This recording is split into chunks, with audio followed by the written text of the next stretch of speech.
গোপালগঞ্জে দ্বিতীয় দিনের মতো চলছে কারফিউ। এই মুহূর্তে পরিস্থিতি জানাতে সরাসরি যুক্ত হচ্ছেন আমাদের সহকর্মী জাবিরুল ইসলাম।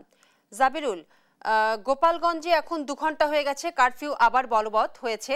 তো এখন কি পরিস্থিতি আপনি দেখছেন এবং স্থানীয়রা কি বলছেন?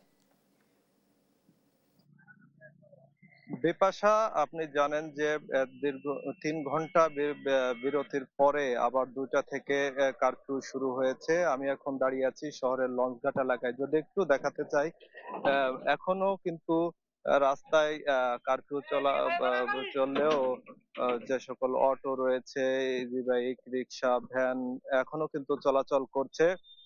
সাধারণ মানুষ যারা বাজার করতে এসেছিলেন, যেহেতু দীর্ঘ 2 দিন বন্ধ থাকার পরে আজকে সাময়িক সময়ের জন্য খুলেছিল, এই কারণে সাধারণ মানুষ কিন্তু এই বা নিত্য প্রয়োজনীয় জিনিস কিনতে এই বাজারে এসেছিলেন।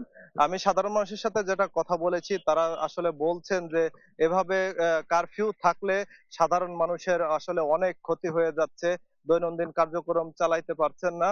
এবং তাদের যে পেটের দায়ে অনেকেই ঘর থেকে ভয়ে বের হতে পারছেন না।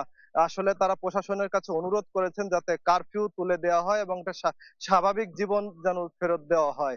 এই ছিল আমার কাছে গোপালগঞ্জ থেকে কারফিউর সর্বশেষ। বিপাশা। জি, জাবিরুল, আপনাকে ধন্যবাদ।